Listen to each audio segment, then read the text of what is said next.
Om Sri Guru Bhyo Namaha Sri Ganeshaya Namaha Sri Mahasaraswatyai Namaha Sri Mahalakshmyai Namaha Sri Mahakalyai Namaha Om Namo Parvati Pataye Hara Hara Mahadev. Bonjour. Aujourd'hui, nous allons voir Siddhasana. Siddhasana, c'est la position parfaite. Siddha, parfait, accompli, voire même. Et asana, donc posture ou assise.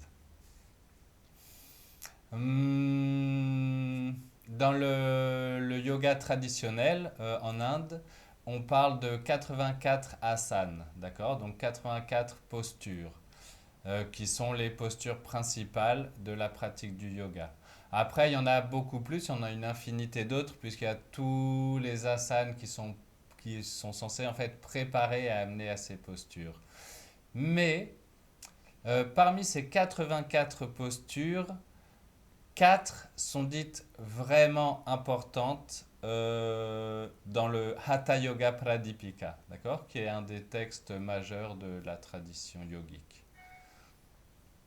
Hmm. D'ailleurs, si on lit le texte, on se rendra compte que dissocier enfin que ce qu'on appelle le Hatha Yoga en Occident, c'est très partiel, c'est pas du tout complet comme pratique. Parce que le Hatha Yoga donne une grande importance à la respiration, aux postures bien sûr d'abord, mais c'est considéré que comme le premier pas. Ensuite, il y a les respirations, il y a les méditations, l'écoute du son intérieur, d'accord? Une pratique très très importante. Donc, si on ne fait que des postures et de respiration, enfin voilà. Le Hatha Yoga, c'est une science vraiment complète. Donc aujourd'hui, nous voyons ce Siddhasana qui est parmi les 4 asanas les plus importants. Euh, Même de Siddhasana, on dit dans le Hatha Yoga Pradipika qu'il n'est besoin d'aucun autre asana si on accomplit parfaitement Siddhasana. D'accord? C'est quelque part, c'est vraiment l'asana de l'accomplissement. Hmm, on dit que la position elle-même permet d'ouvrir la porte qui mène à l'absolu. Et c'est complètement vrai, je vais vous montrer. Là, on va faire la position, je vais reparler un petit peu après. Donc, Siddhasana, on va s'asseoir, on ouvre, d'accord? On commence avec le talon gauche que l'on vient poser sur le périnée, qu'on appelle le yonistan, d'accord? L'emplacement du yoni, de la vulve. Même chez les hommes, on appelle cet endroit le yonistan. Voilà, donc pour les femmes, vous appuyez le talon. Alors dans certaines écoles, on dit que les femmes le font avec le pied droit et les hommes avec le pied gauche. Il n'y a pas cette précision dans le Hatha Yoga Pradipika. Allons-y, les femmes avec le talon droit donc, et les hommes le talon gauche, appuyé sur le périnée, sur le yonistan, l'emplacement de la vulve.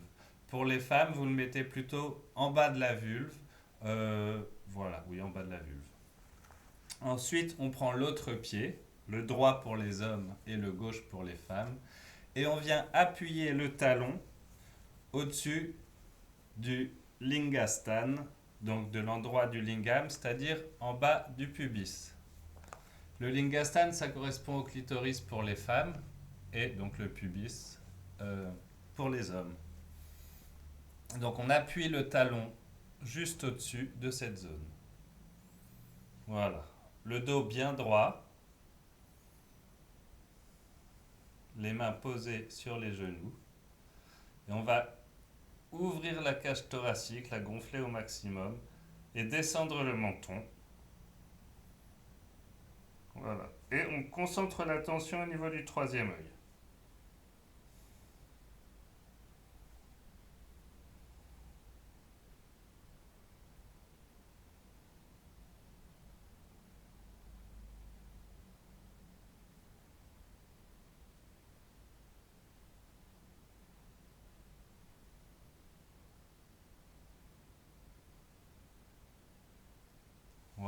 Siddhasana, la position parfaite.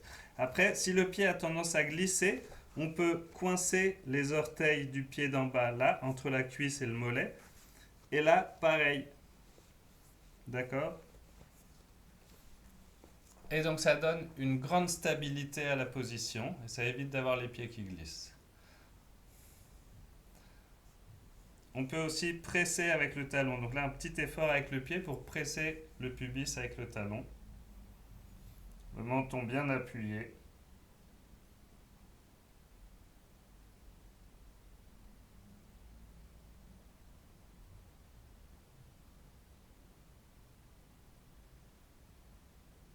Et le regard toujours entre les sourcils.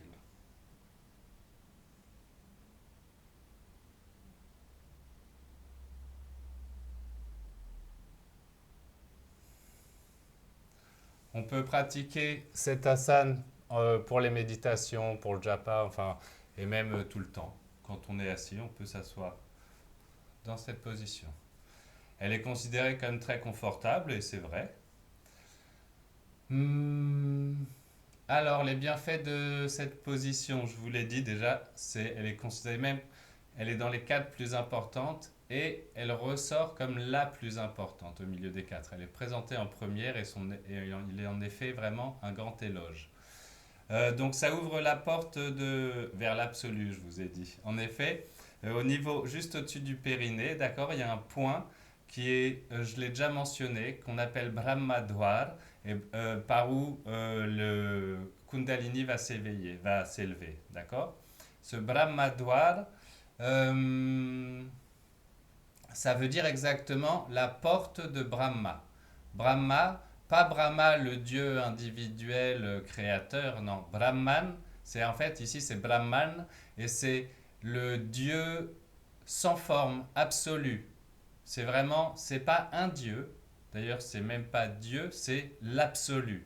D'accord? Au-delà de toute forme, au-delà de toute appellation. D'ailleurs, le mot n'a même pas de genre, il est ni masculin ni féminin, il est neutre. Et c'est et le Brahman, ben, c'est l'absolu qui apparaît comme le monde, sachant que le monde n'est qu'une illusion, qu'un mirage dans le Brahman, dans la nature du Brahman. Le Brahman, c'est aussi la nature de l'âme individuelle, hein. On dit Atman Brahman. Atman, l'âme individuelle, Brahman, donc l'absolu.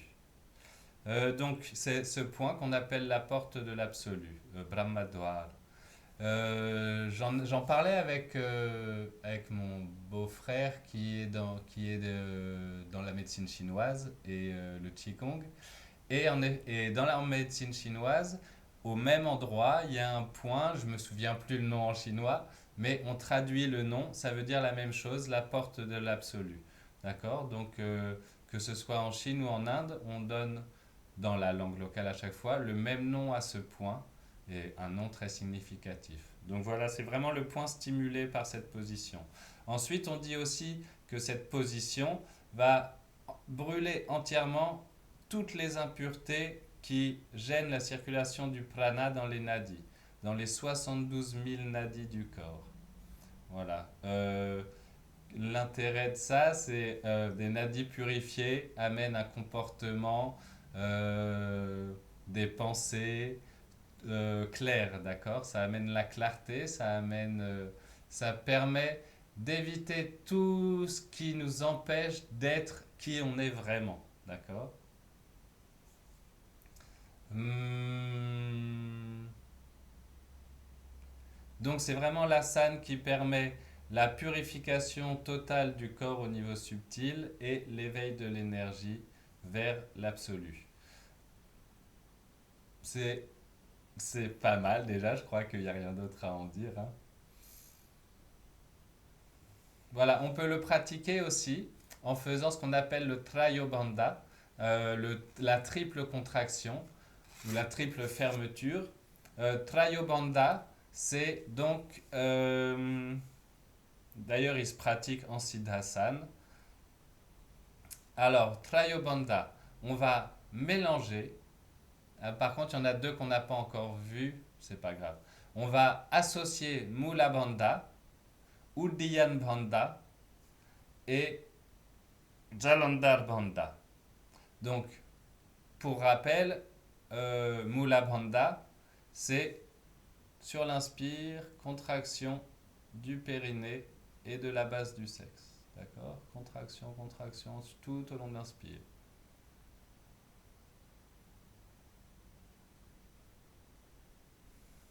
Uddiyana Bandha, allez, on le voit rapidement. Uddiyana Bandha. Là, on le fait en Siddhasana. Je le montrerai dans une autre vidéo dans une position plus simple, plus accessible. Pour l'instant, là, on le fait en Siddhasana. Donc, alors, on commence par expirer complètement par la bouche.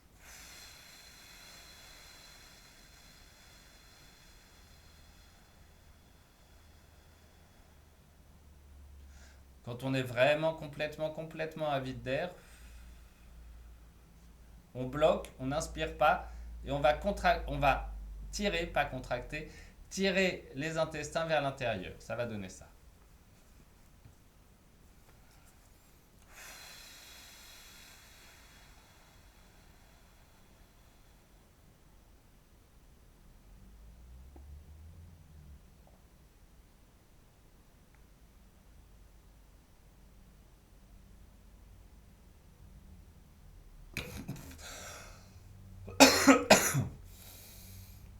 Et on inspire.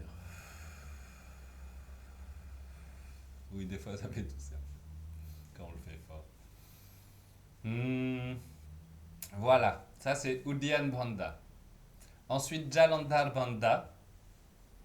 Alors, on gonfle le thorax au maximum et on écrase le menton à la racine du cou. Et vraiment, c'est un effort de gonfler la poitrine autant et d'écraser le menton. Voilà, on devrait sentir ici tout comprimé.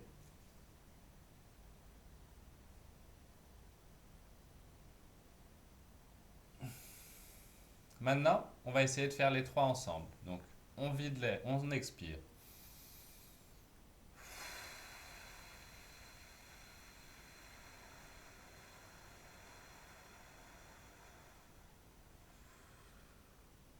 Contraction du périnée. On tire à l'intérieur.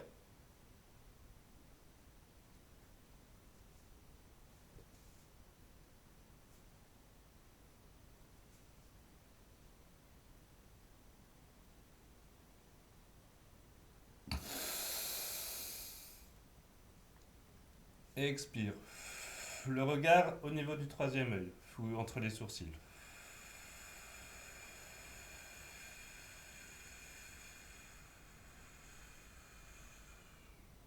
On expire, on expire. Contraction du périnée. On rentre les intestins. On appuie le menton.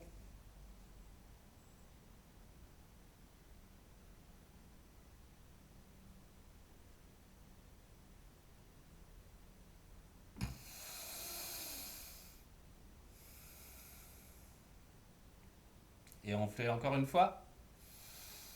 Expire.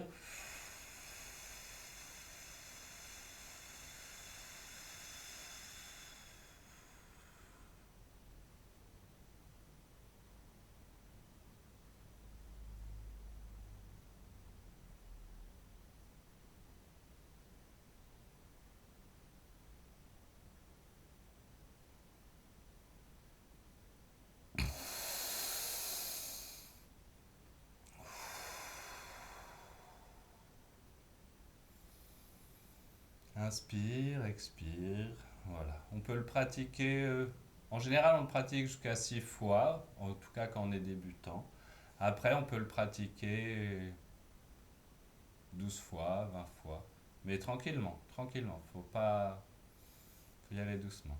Et ce Trayobanda est donc un des favoris des Hatha Yogis, des Nath Yogis. On pense qu'il va faciliter, permettre l'éveil de Kundalini. D'accord? Bon, c'est pas en le faisant une fois que Kundalini s'éveille, mais c'est un des favoris le but de l'éveil de Kundalini. Voilà. Rappelons-nous que le but du Hatha Yoga, c'est dit de long en large à travers tout le Hatha Yoga Pradipika, c'est de passer dans le Raja Yoga. Et le Raja Yoga, c'est ce qu'on appelle, c'est le travail qui se passe quand Kundalini est éveillé. Très bien.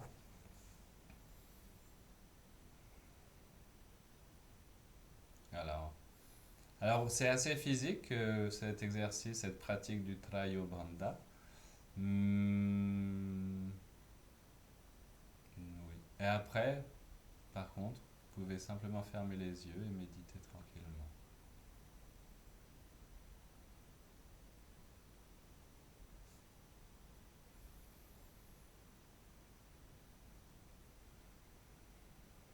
J'espère que vous avez apprécié la vidéo.